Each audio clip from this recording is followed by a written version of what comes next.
ഇടുക്കി മൂന്നാറിൽ ഭക്ഷണരീതി മാറ്റി കാട്ടുകൊമ്പൻ പടയപ്പയ്ക്ക് ഇപ്പോൾ പ്രിയം ബേക്കറി ഉൽപ്പന്നങ്ങളോടാണ്. ലേസും മിക്സ്ചറും ബ്രെഡും ബിസ്ക്കറ്റുമൊക്കെയാണ് പടയപ്പയുടെ ഇഷ്ടഭക്ഷണങ്ങൾ.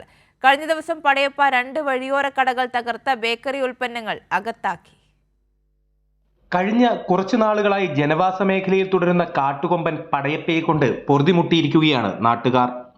മുൻപ് ജനവാസ മേഖലയിൽ ഇറങ്ങുന്ന കാട്ടാന വാഴയടക്കമുള്ള കൃഷിവിളകൾ ഭക്ഷിച്ചിരുന്നു. എന്നാൽ ഇപ്പോൾ പടയപ്പയ്ക്ക് പ്രിയം ബേക്കറി ഉൽപ്പന്നങ്ങളോടാണ്. ബ്രെഡ്, ബിസ്ക്കറ്റ്, ലേസ്, മിക്സ്ചർ അടക്കമുള്ളവയാണ് പടയപ്പയുടെ ഇഷ്ടഭക്ഷണങ്ങൾ. അതുകൊണ്ട് തന്നെ വഴിയോരത്തുള്ള കടകൾ പൊളിച്ച് ഇവ ഭക്ഷിക്കുന്നതും പതിവാണ്.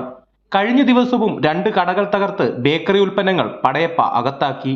മൂന്നാർ മറയൂർ റൂട്ടിൽ കന്നിമലയ്ക്കും രാജമലയ്ക്കുമിടയിലുള്ള ഗംഗാദേവിയുടെയും ശക്തിവേലിന്റെയും കടകളാണ് പടയപ്പ തകർത്തത്. നിരവധി തവണ ഈ കടകൾക്കു നേരെ പടയപ്പയുടെ ആക്രമണം ഉണ്ടായിട്ടുണ്ട്. ഗംഗാദേവിയുടെ കട പൂർണ്ണമായും പടയപ്പ തകർത്തു. என்னோட வயிற்று பிழப்புக்காக கடலார் எஸ்டேட்லேருந்து 300 ரூபா ஆட்டோ பிடிச்சி வந்து இங்கே வந்து கடை போட்டு நான் ஜீவிதம் பண்ணிக்கிட்டு இருக்கேன். அதை கழிஞ்ச மாதம் இதே போல் படையப்பா வந்து உடச்சி எல்லாம் நசுப்பிச்சிருச்சு. என்னால் முடிஞ்ச அளவுக்கு அதை சரி பண்ணி வேலை பார்த்து போட்டுக்கிட்டு இருந்தேன்.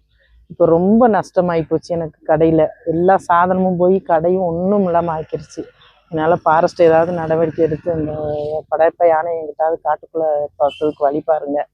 இதை வச்சு நிறையா மக்களும் பாதிக்காங்க. நான் மட்டும் இல்லை, நிறையா மக்கள் பாதிப்பு தான்.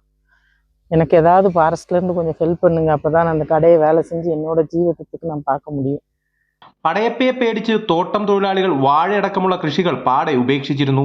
ഇപ്പോൾ വഴിയോര കച്ചവടവും അവസാനിപ്പിക്കേണ്ട അവസ്ഥയാണ്. ഏതു വിധേനയും പടയപ്പയെ കാട്ടിലേക്ക് തുരത്താനുള്ള ശ്രമത്തിലാണ് വനം വകുപ്പ്.